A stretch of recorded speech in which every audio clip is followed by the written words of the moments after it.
순종이 축복의 통로입니다 라는 제목의 말씀 가지고 은혜받는 귀한 시간이 되기를 소망합니다. 우리는 예수님을 따르는 제자들이죠. 그렇다면 우리가 주님의 말씀에 순종하는 것이 바로 제자의 기본인 줄 믿으시기 바랍니다. 아멘. 기독교는 순종의 종교예요. 다시 말해서 아멘의 종교라 말할 수가 있어요. 아멘은 순종하겠다는 고백이요 다짐이죠. 고린도서 1장 19절부터 20절에 하나님의 아들 예수 그리스도는 예하고 아니라 함이 되지 아니하였으니 저에게는 예만 되었느니라. 하나님의 약속은 얼마든지 그리스도 안에서 예가 되니 그런즉 그로 말미암아 우리가 아멘하여 하나님께 영광을 돌리게 되느니라. 아멘. 여기서 아멘의 본질을 우리가 발견할 수가 있습니다. 하나님의 약속은 아멘이고 예수 그리스도는 아멘이세요. 아멘. 여러분 교회 안에서 제일 많이 사용하는 말이 무엇인지 아십니까? 바로 아멘이에요. 아멘은 바로 크리스찬만이 사용하는 고유의 용어입니다. 아멘은 기독교만 있지 다른 종교는 없어요. 그래서 기독교를 아멘의 종교라 이렇게 말합니다. 초대교회 성도들이 기도와 찬송을 할 때 아멘 소리가 너무 커가지고요 마치 바다의 파도 소리와 우레 소리와 같았다. 신학자 제롬이 이렇게 말했어요. 성도가 은혜를 받으면요 받을수록 아멘이 많아져요. 지금도 기도 소리와 찬송 소리가 우렁차고 아멘 소리가 큰 교회가 부흥하고 또 아멘하는 사람들이 축복을 많이 받는다는 사실을 알아야만 합니다. 아멘. 아멘에는 세 가지 종류가 있습니다. 입술로 하는 아멘, 마음으로 하는 아멘, 행동으로 하는 아멘이 있어요. 하나님 앞에 불순종하면 아무것도 얻지 못하고 아무 일도 되지 않아요. 그러면 우리는 하나님 말씀에 아멘하고 순종하는 우리가 되기를 소망합니다. 역경 속에서도 아멘하고 축복 속에서도 아멘할 줄 알아야 해요. 아멘. 건강할 때도 아멘이요 아플 때도 아멘이에요. 아멘은 신앙의 기본이에요. 그래서 하나님은 순종하는 사람을 통해 역사하시고 축복해 주십니다.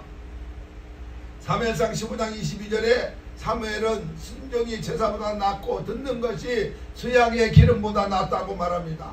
순종한 다윗은 복을 받았지만 불순종한 사울은 버림을 받았잖아요. 순종은 축복을 받는 비결이요 하늘문이 열리는 통로요 성도의 가장 아름다운 덕이에요.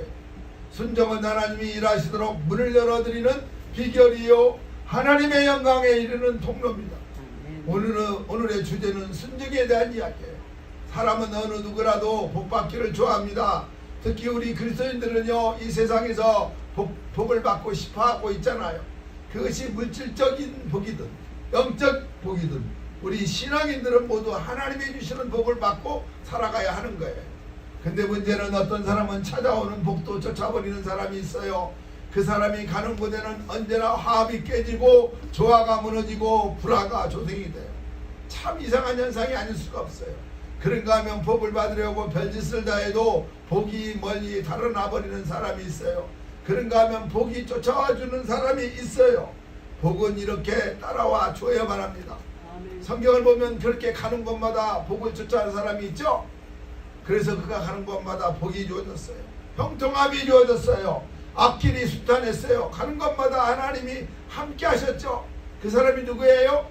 오늘 본문에 나오는 아브라함입니다. 아브라함은 복의 근원이에요. 복의 사람이에요. 그가 있는 곳에는 언제나 복이 함께 했어요. 형통함이 따라다녔어요. 오늘 우리가 아브라함을 배울 줄 알아야만 합니다. 그가 복받은 비결이 무엇인지 아십니까? 성경을 보면요 그 비결이 몇 가지로 나와 있어요. 첫째, 그는 가는 곳마다 제단 쌓는 생활을 했다 이거예요. 복받는 첫째 비결이죠. 아브라함은 옮겨가는 곳마다 가서는 먼저 하나님께 제단을 쌓았어요. 이것이 아브라함의 생활의 특징이에요. 창세기 23장 3절과 4절에 보면 그가 남방에서부터 발행하여 베델에 이르며 베델과 아이 사이 전에 장막 쳤던 곳에 이르니 그가 처음으로 단을 쌓은 곳이라. 그가 거기서 여호와의 이름을 불렀더라 그랬어요. 이 말은요 아브라함이 항상 예배 생활을 했다 이 말이에요.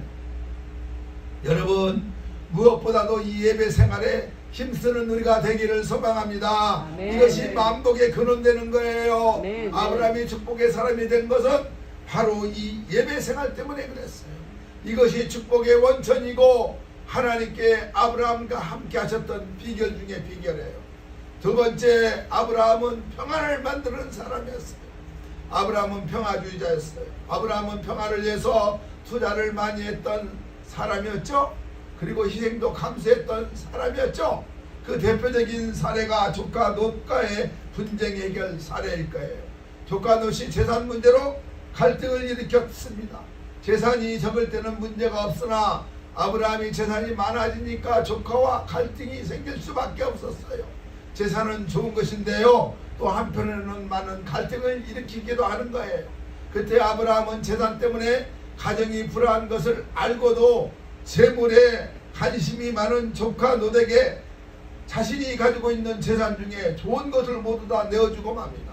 그리고 자신은 학문이나 다름없는 불모지의 땅을 가지고 가요. 그것은 굉장한 결단이 아닐 수가 없습니다. 그리고 조카 롯을 내보내죠. 그렇게 함으로써 누군가가 이렇게 손해를 감수해야만 비로소 평화가 얻어지는 거예요.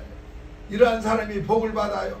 그 순간에는 손해를 보는 것 같지만은요, 얼마 후에 보면 반드시 하늘이 주는 보상을 받게 됩니다. 부모는 아브라함이 조카 롯을 집에서 내보내고 배신감과 허무함에서 쓸쓸하게 혼자 앉아 있을 때, 그때 하나님께서 그에게 나타나서 보상해 주시는 말씀이 나오고 있죠. 창세기 13장 14절에 보면요, 롯이 아브라함을 떠난 후에 여호와께서 아브라함에게 이르시되 너는 눈을 들어 너 있는 곳에서 동서남북을 바라보라. 보이는 땅을 내가 너와 내 자손에게 주리라. 아멘. 하나님께서 평안을 위해서 손해를 많이 보게 된 아브라함을 이루하시면서 장차 그에게 이와 같은 큰 축복을 주시겠다고 약속하고 있어요. 그 후를 한번 보세요. 롯은 결국 어떻게 됐습니까? 소돔과 고모라가 멸망할 때 모든 재산을 다 빼앗기고 빈몸으로 탈출해버리고 말해요. 완전히 빈털터리가 되어서 나오잖아요. 근데 아브라함은 롯이 거들떠보지도 않았던 허벌판, 언뜻 보면 쓸모없는 항무진 것 같았던 그 땅을 가지고 있었는데, 그 땅이 나중에는 젖과 꿀이 흐르는 가나안 목지가 되어버리고 말았잖아요. 이것이 억지로 되는 일이 아니에요. 이것을 가리켜서 하늘이 주시는 진정한 축복이라 이렇게 말하는 것입니다. 아멘. 여러분, 이제 평화를 만드는 사람들이 되시기를 소망합니다. 화합을 조성하는 사람이 되어보세요. 그것을 위해서라면 손해도 희생도 감수해보세요. 그러면 반드시요 하늘의 보상이 주어질 것을 믿으시기 바랍니다. 아멘. 세 번째, 그는 손대접을 잘한 사람이었어요. 어느 날인가 아브라함은 지나가는 나그네를 강건에서 집으로 데려다가 정성을 다해서 대접을 했잖아요. 그리고 알고 보니까 그 나그네가 천사였어요. 이 정도면 알 수 있지 않습니까? 복 있는 사람은 뭔가 살아가는 방법이 다르고 생각이 달라요. 사람이 부지 중에 손님을 대접하면 그것이 천사를 대접하는 것이에요. 이것이 유대인의 격언이 되고 있습니다. 여러분, 많이 베풀며 살아가시기를 바랍니다. 아멘. 가능하면 나누면서 살아가시기 바랍니다. 만나는 사람 한 사람에게도 좋은 마음을 전할 수 있기를 바랍니다. 아멘. 그렇게 해서 좋은 인연이 되어서 인생을 살아가는데 좋은 일들이 있으면 얼마나 좋겠어요. 아브라함에게는 복이 쫓아다녔던 거예요. 아브라함은 가는 곳마다 복을 받았어요. 하는 일마다 성공을 했어요. 지나가는 사람 하나를 대접했는데 결국은 천사를 대접한 것이었어요. 이런 복이 저절로 들어온 줄 아십니까? 아니에요. 거기에는 아브라함의 남다른 생활이 있었기 때문에 그래요. 네 번째, 오늘 주제인 그는 순종의 사람이었어요. 아브라함은 순종의 표본입니다.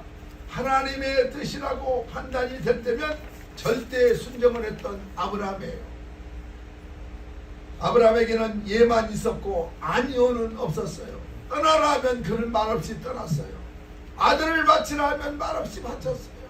왜 그런지 아십니까? 라는 물음이 없었어요.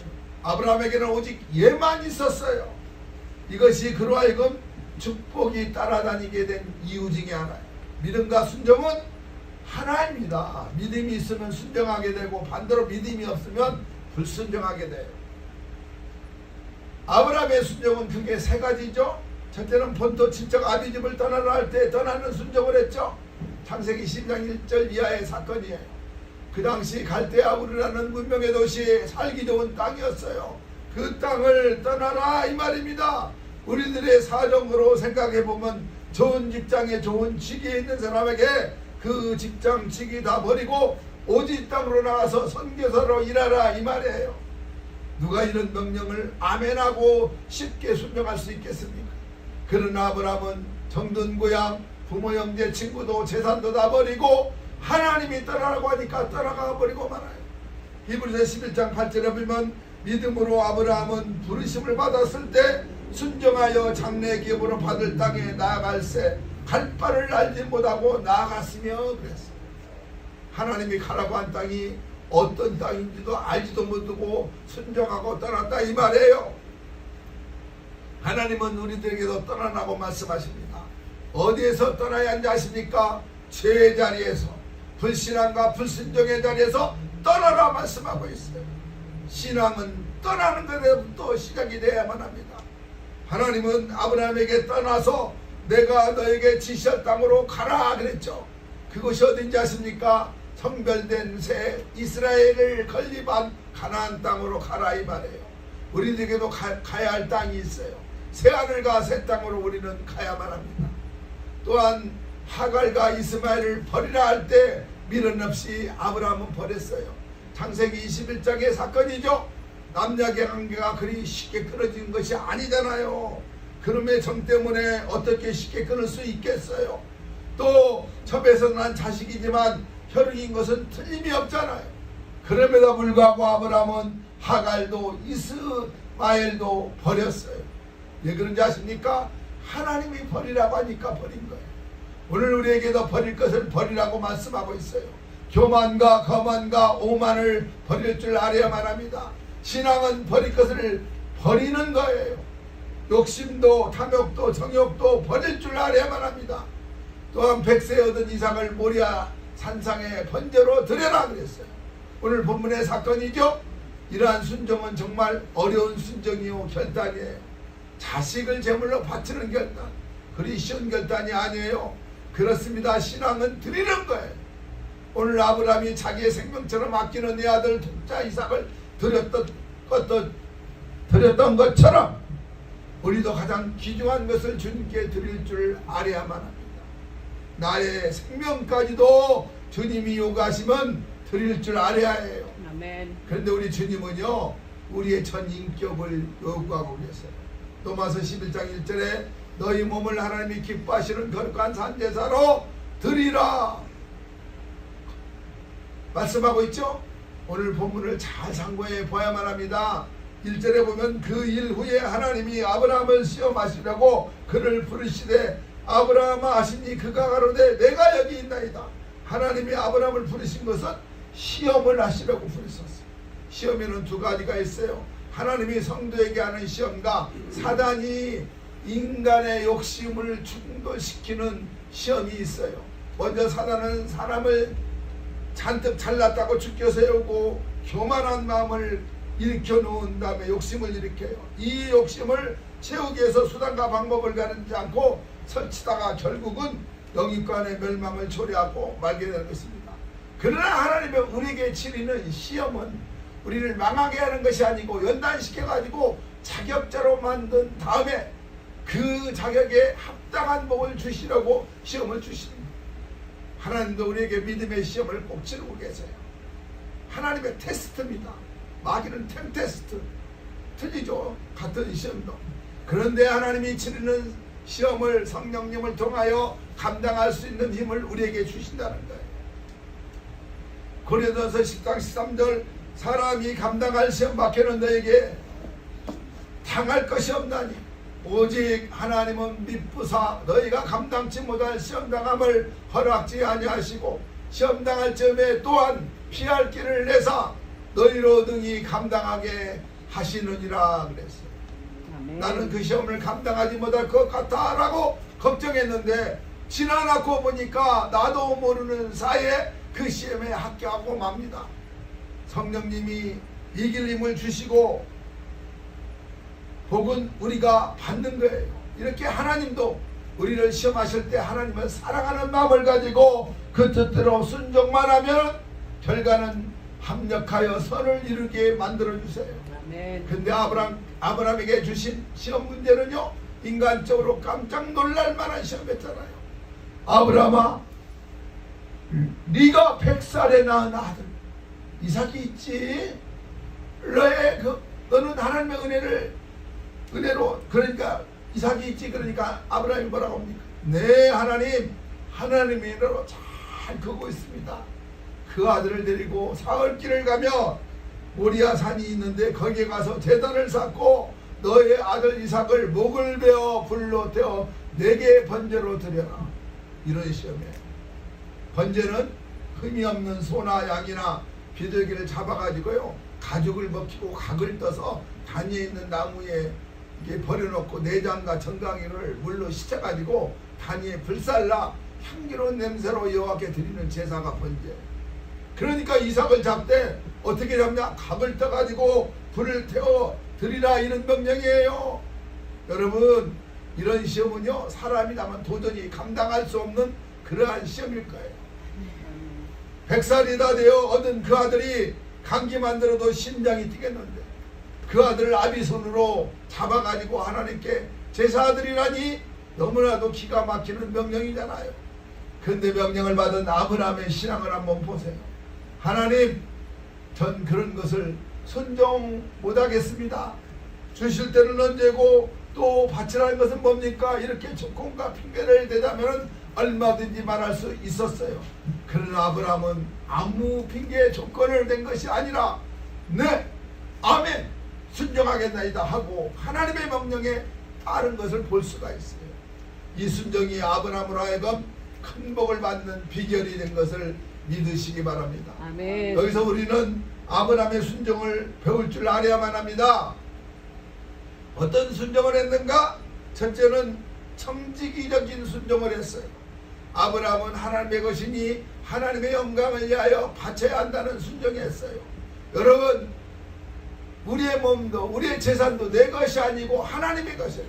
내 아들, 딸도 하나님의 백성이에요. 근본적으로 이 세상 모든 것이 다 하나님 겁니다.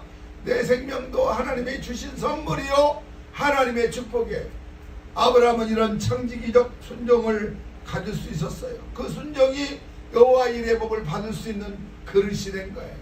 여러분, 우리도 이런 귀한 순종하는 믿음을 배워가지고 큰 축복을 받아 누리는 저와 여러분이 되시기를 주님의 이름으로 축원합니다. 아멘. 두 번째는 부지런한 순종을 했어요. 아들 이삭을 바치라고 명령을 받은 아브라함은 어떻게 됐습니까? 이틀이나 사흘쯤 있다가 늦지막하게 떠난 것이 아니라 그 명령을 받은 그 이튿날 이른 새벽에 이삭을 데리고 길을 떠난 거예요. 믿음의 사람들은 아브라함과 같이 부지런한 순종을 해야만 합니다. 명령이 떨어지자마자 망설이지 않고 믿음의 결단을 보이는 사람은 축복을 받아요. 그런데 어떤 사람은 신앙으로 권면을 해도 아, 그래요, 내 생각은 그것이 아닌 것 같은데 하고 자신이 판단하고 무시해버리는 사람이 많이 있잖아요. 이러한 사람은 절대로 큰 복을 받지 못해요. 항상 그 타능입니다. 여러분, 믿음 안에 복 받을 사람이 너무나 많습니다. 우리 하나님은 오늘도 순종하는 사람에게 복 주시기를 원하고 계신다는 것을 믿으시기 바랍니다. 아멘. 네 번째는 말씀대로 순종한 믿음이었어요. 너는 사흘길 가서 모리아 산에 내가 지시하는 산에서 제사를 드려라. 하나님의 말씀에는 가감해서는 안 돼요. 말씀 그대로 순종하는 자가 복을 받는 거예요. 예수님은 내가 곧 길이요 진리요 생명이니 나로 말미암지 않고는 아버지께 올 자가 없느니라 그랬잖아요. 네 번째는 분별력 있는 순종이에요. 사람은 종종 어떤 커다란 일을 당하게 되면요, 당황한 나머지 분별력을 잊어버리는 경우가 많아요. 그래서 선치다가 그 일을 그리치는 경우가 있어요. 아브라함은요, 이 큰 문제 앞에서 흥분하지 않고 놀라우리만큼 침착하게 행동한 모습을 보고 있잖아요. 자신의 아내 사라에게도 이 일을 비밀로 합니다. 만약 사라가 이 사실을 알게 될 경우라면 커다란 충격을 받을 것이요, 그렇게 되면은 자신의 마음속에 인간적인 욕망이 생겨가지고 자칫하다가는 하나님의 뜻을 따르지 않을지도 모르기 때문에 그래. 믿음의 사람들은 분별력이 있어야만 합니다. 이 분별력은 하나님께 구하면 은사를 우리에게 주세요. 다섯 번째는 방해물을 제거하는 순종을 했어요. 아브라함이 아들 이삭을 데리고 갈 때 두 사람도 데리고 갔죠. 사흘길을 간 다음에 하나님이 지시한 그러한 산 밑에 왔을 때 아브라함은 두 사환에게 너희 둘은 여기 머물러 있으라. 내가 아들하고 저 산에 가서 하나님께 제사 드리고 돌아올 때 여기서 가만히 기다리라 이렇게 해놓고 올라갔어요. 사실 사흘을 데리고 가면요 제단을 쌓기도 쉽고 또한 장작을 가져나가는 것도 쉽겠지만은요 이삭을 제물로 잡을 때 어떻게 되겠어요? 그들이 그냥 놓고 있겠어요? 우리 주인이 미쳤는가 보다 하고 말릴 수밖에 없잖아. 아브라함은 이것을 미리 알고 방해물을 미리 제거하는 그러한 순종을 보였던 거예요. 우리도 하나님께 예배 드릴 때요 방해가 되는 것은 미리 다 제거를 할 줄 알아야만 합니다. 하나님께 드리는 예배는 경건하게 진정으로 드려야 하는 거예요. 여섯 번째, 아브라함은 변동이 없는 꾸준한 순종을 보여줬어요. 사흘길을 걸어서 모리아산에 도착했죠. 제단을 쌓고 이삭을 결박하여 묶었어요. 하나님은 깨닫기까지 어려운 시험을 줍니다. 그러므로 성경은 깨닫는 자가 복이 있다 이렇게 말해요. 아브라함은 중간에 변동이 없는 신앙이었어요. 마침내 아브라함은 이삭을 칼로 찌르려고 했어요. 이때 아브라함의 심정은요 하나님의 것은 하나님께 바칩니다 이런 심정이었어요.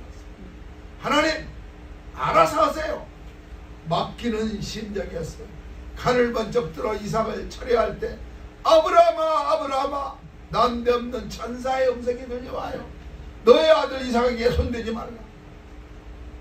네가 너의 독자 이삭을 내게 바치는 일에 털끝만치도 머뭇거림이 없었다. 네가 나를 경외하는 것을 이제 알았다는 하나님의 음성이 끝나자마자 뒤에서 음매하는 양의 울음소리가 들려보니까요 순양 한 마리가 나무에 뿔이 걸려서 울고 있었대요. 하나님께는 아브라함에게 아들 이삭을 바치라고 할 때 벌써 아들 대신에 양을 준비해 놓았다는 거예요. 그리하여 이제 아브라함은 아들 대신에 양을 잡아서 하나님 앞에 제사를 드렸죠. 우리는 여기서 3일길에 모리아산을 향하여 올라갈 때 이삭은 이미 죽은 자였으며 이제 3일 만에 다시 살아난 것을 예수님께서 장사 지냈다가 3일 만에 부활하시는 것을 예표하고 있음을 깨달을 줄 알아야만 합니다. 아멘. 아브라함이 하나님께 제사를 드리고 나니까 하나님은 준비하신 복을 아브라함에게 내려주세요. 그 복이 여호와 이레의 복이에요. 여호와 이레란 말은요 일반적으로 여호와께서 준비하신다 의미로 사용하잖아요. 그러나 그 본래의 뜻은요 여호와께서 보신다 이 말이에요. 하나님이 우리의 신앙을 다 보시고 순종하는 자에게 건강도 재물도 명예도 축복도 다 예매해 놓고 계세요. 아멘. 오늘 본문에서 아브라함이 받을 복은 어떤 복인지 아십니까? 첫째는 여호와 이레 준비된 복을 받았어요. 두 번째는 자손의 복을 받았어요. 10절에 내가 너에게 큰 복을 주고 내 씨로 크게 성하여 하늘의 별과 같고 바닷가의 모래와 같게 하리니. 아멘.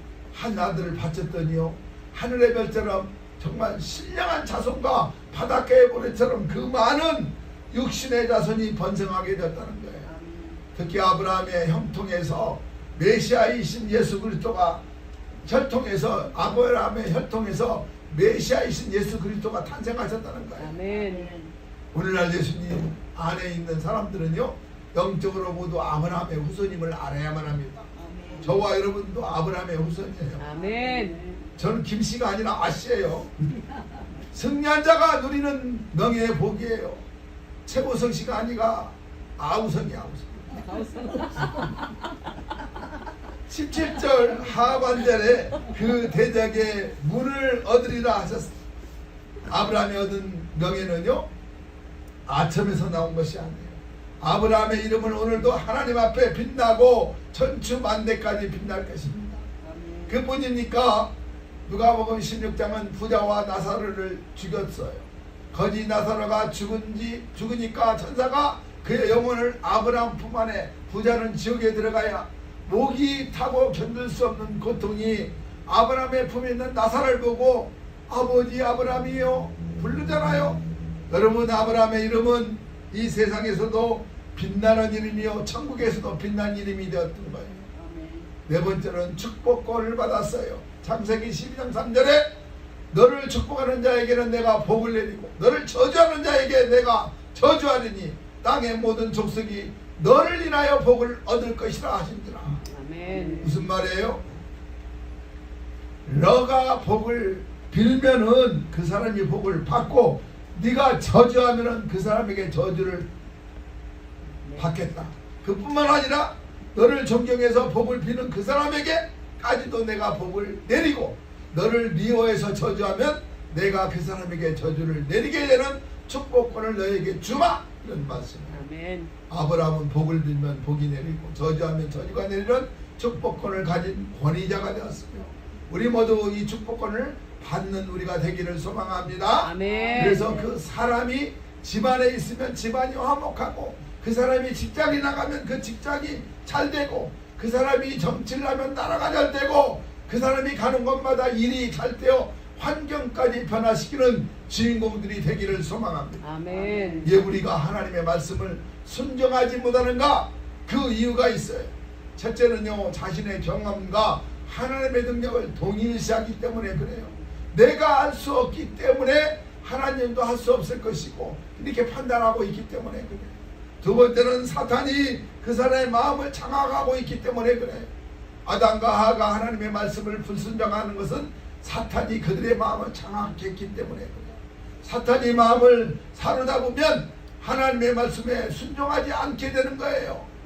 하나님의 심판에 대한 가소평가 때문에 그렇습니다. 성경을 자세히 한번 읽어보세요. 하나님을 거역했거나 불순종한 사람들은요 모두가 심판을 받았어요. 그 사실을 외면하거나 무시하기 때문에 결국은 불순종하게 되는 거예요. 여러분, 하라는 대로 하시기 바랍니다. 아멘. 하겠습니다. 힘쓰겠습니다. 노력하겠습니다. 라고 고백하시기 바랍니다. 아멘. 그러면 문제를 주님이 해결해 주세요. 우리 모두 순종의 사람이 되기를, 순종이 축복의 통로가 되기를 소망합니다. 아멘. 이치에 맞지 않아도 믿고 순종해. 하나님의 말씀이 내 머리로 이해되지 않을 때가 많잖아요. 창조 사건이나 동정녀 탄생이나 예수 십자가 부활 사건이 도무지 우리 이치에 맞지 않아요. 그러나 하나님이 알아야 사실은 바로 이겁니다. 성경은 이해하는 책이 아니에요. 믿으라고 주신 책이에요. 알고 보니까 깨달아 알게 되는 겁니다. 이것이 계시의 비밀이에요. 힘이 들어도 순종하시기 바랍니다. 아멘. 하나님은 때로는 우리가 지키기 어려운 힘든 사명을 주시기도 해요. 아브라함이 이삭을 데리고 모리아로 가는 3일 길은 얼마나 힘든 일인지 알겠죠? 그가 평생에 걸어온 길보다 아마 더 길었던 길이었으며 평생에 졌던 그 짐보다 더 무거운 짐이었어요. 그러나 그는 힘이 들어도요 끝까지 지시한 말씀을 쫓아 나아갔을 때 여호와 이레를 체험하게 되었잖아요. 자존심이 상해도 순종하시기 바랍니다. 아멘. 요한복음 2장에 포도나무가 떨어진 잔치집에서 마리아가 말합니다. 예수가 당신들을 불러서 무엇을 시키면 그대로 순종하시오 그랬어요. 연회장과 주인이 있는데 예수의 말을 듣는 것이 그리 마음 편한 일이 아니었을 거예요. 두세 통들은 6항아리의 물을 채우는 일이 쉬운 일은 아니었어요. 이제 그 물을 떠서 여러 장에 갖다 드리라고 말합니다. 정상적인 사람으로는 도무지 감당할 수 없는 마음의 상처, 종의 심정이 아니고는 불가능한 거예요. 요나의 경우도 그렇죠. 하나님은 요나에게 니네로 가라고 말합니다. 요나의 감정은 도무지 이걸 받아들일 수가 없어요. 예, 우리 민족에게 전할 자가 많은데도 느니에까지 가야 하는가? 또 하필이면 이 이방 중에서도 선량한 민족들이 많은데 유대 민족을 괴롭혔던 그 아수르스도 느니에까지 가서 복을 전해야 하는가? 쉬운 말로 우리 남한을 괴롭히는 평양까지 가서 복을 전해야 하는가 이 말이에요. 이북 가서 복을 전하라 이거예요. 복음을. 다른 데 가면 얼마나 편하겠어요. 거기 가면 잘못하다가 잡혀 죽는데. 만약 내가 너네에 가면은 나는 민족의 반역자여 매국노가 됩니다. 그래서 그의 마음이 편치를 못한 거예요. 잔치집에 포도주가 떨어진 것처럼 요나의 마음이 하나님으로부터 떨어져 있었어요. 그는 이제 다시스로 향하여 가기로 작정하고 배를 타죠. 얼마를 가지 못해서 결국은 대풍을 만납니다. 요나는 상한 감정을 풀고 하나님께 항복하면서 기도하기 시작해요. 그리고 느니에로 달려갑니다. 자존심이 상해도 믿고 순종해야만 했어요. 솔로몬에게 여인은요, 귀신 들린 딸을 고침받기 위해서 어떻게 됐어요? 자신을 개같이 취급하는 주님 앞에서도 자신의 감정을 억제하고 주님의 말씀에 순종하면서 그 딸이 고침을 받을 수 있었잖아요. 아멘. 하나님의 일을 하는데 가장 큰 걸림돌이 자기 자신 자아입니다. 그래서 주님은 제자들에게 아무든지 나를 따라오거든 자기를 부인하고 자기 십자가를 지고 나를 쫓을 것이라 그렇게 말씀하잖아요. 억지라도 순종하시기 바랍니다. 아멘. 요한복음 2장의 잔칫날은 모든 사람에게 좋은 날이에요. 아무리 하인이지만 이 날에 두세 통들은 항아리 6대 물을 나구까지 채우라는 것은 하기 싫은 거예요. 주님 십자가를 지실 때 구레네 사람 시몬이 주님의 십자가를 억지로 강제로 지고 갔다 예수님을 만날 수가 있었어요. 어떤 마음으로 우리가 순종을 해야 한지 아십니까? 순종의 자세도 중요한 거예요. 온 마음을 다하여 순종하시기 바랍니다. 아멘. 신명기 26장 16절에 너는 마음을 다하고 성품을 다하여 지켜 행하라. 두 번째는 즉시 순종하시기 바랍니다. 아브라함이 이런 순종을 보였죠. 세 번째 기쁜 마음으로 순종하시기 바랍니다. 시편 100편 2절에 기쁨으로 여호와를 섬기며 노래하면서 그 앞에 나아갈지라. 네 번째 철저하게 온전히 순종하시기 바랍니다. 민수기 14장 24절 오직 내 종 갈렙은 그 마음이 그들과 달라서 나를 온전히 쫓았은즉 그에 갔던 땅은 땅으로 내가 그를 인도하여 드리니 그 자손이 그 땅을 차지하리로다. 다섯 번째는요, 끝까지 순종하시기 바랍니다. 시편 119편 33절 여호와여 주의 율례의 도를 내게 가르치소서. 내가 끝까지 지키리라이다. 누구에게 순종할 것인가? 이것도 중요하죠. 첫째는 하나님께 순종을 해야만 합니다. 사도행전 5장 29절에 베드로가 말합니다. 사람보다 하나님을 순종하는 것이 마땅하느니라. 신앙의 기본이에요. 두 번째는 주의 종에게 순종할 줄 알아야만 합니다. 히브리서 13장 17절 너희를 인도하는 자에게 순종하고 복종하라. 저희는 너희 영혼을 위하여 겸손하기를 자기가 해결자인 것 같이 하느니라. 저희로 하여금 즐거움으로 이것을 하게 하고 근심으로 하게 말라. 그렇지 않으면 너희에게 유익이 없느니라. 무엇을 순종을 해야 하지 아십니까? 밥 살라고 하면 사주는 그러한 순종이 아니에요. 이런 순종은 안 해도 돼요. 신앙의 유익을 위한 가르침에 순종을 하라 이 말이에요. 아멘. 부모에게, 세 번째는 부모에게 순종을 해야만 합니다. 에베소 1장 1절부터 3절에게 자녀들아 너희 부모를 주 안에 순종하라. 이것이 옳으니 내 아버지와 어머니를 공경하라. 이것이 약속 있는 첫 계명이니 이는 네가 잘되고 땅에서 장수하리라. 아멘. 순종하는 자에게 어떤 축복의 역사가 일어나지 않습니까? 첫째는요, 성령을 선물로 주신다고 약속합니다. 아멘. 사도행전 5장 32절에 하나님이 자기를 순종하는 사람에게 주신 성령도 그러하리라 그랬어요. 두 번째, 우리의 영혼이 깨끗해져요. 베드로전서 1장 22절 너희가 진리를 순종함으로 너희 영혼을 깨끗게 하려 합니다. 세 번째, 마음의 즐거움을 얻게 된다 이거예요. 이사야서 55장 2절 나를 청종 순종하라. 그리하면 너희가 좋은 것을 먹을 것이며 너의 마음이 기름진 것으로 즐거움을 얻으리라 그랬잖아요. 아멘. 네 번째는 재앙이 물러갑니다. 에레미야서 26장 13절에 그런즉 너희는 너희 길과 행위를 고치고 너희 하나님 여호와의 목소리를 청종 순종하라. 그리하면 여호와께서 너희에게 선고하신 재앙에 대하여 뜻을 돌이키라 이렇게 말합니다. 아멘. 다섯 번째는요, 만선의 축복을 받아요. 누가복음 5장 1절부터 11절에 보면요, 주님 말씀에 순종해서 깊은 곳으로 가서 그분을 내렸더니 어떻게 됐어요?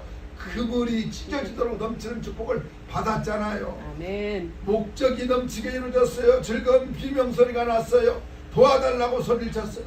지금 너나 할 것 없이 죽겠다고 아우성인데 하나님의 말씀에 순종하면요, 지금도 즐거운 비명소리가 더 나오는 줄 믿으시기 바랍니다. 아멘.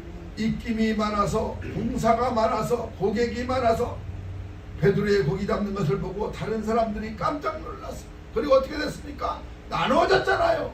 축복의 깊은 의미는 나누어주는 데 있어요. 그 다음에 물이 변하여 포도주가 되는 축복도 받았잖아요. 요한복음 2장에 물이 포도주 된 기적의 원동력은 뭐니 해도 순종의 결과였어요. 마리아가 그 하인들에게 이르기를 너에게 무슨 말씀을 하시거든 그대로 하라 그랬어요. 그대로 하라가 중요해요. 예수께서 하인들에게 항아리까지 물을 채우라 하시니 하인들이 아구까지 채웠어요. 또 이제는 떠서 여러 장에 갖다 주라 하시니 갖다 주었더니 역시 그대로 했잖아요. 그러니까 무조건 순종합니다. 여기에 역사가 일어날 줄 믿으시기 바랍니다. 아멘. 7번째는요, 불치의 문둥병도 치유되었어요. 열왕기하 5장에 보면 아람나라 군대장군 나아만에게 엘리사가 요단강에 가서 몸을 7번 씻으라고 말합니다. 하나님은 완전한 순종을 요구하고 계세요. 완전한 순종이 기적을 일으켜요. 나아만이 물속에 들어갔더니 나올 때 그 부하들은 큰 소리로 한 번입니다 하고 외쳤어요. 또 들어가니까 2번입니다. 자기의 몸을 보아도 달라진 것이 없었어요.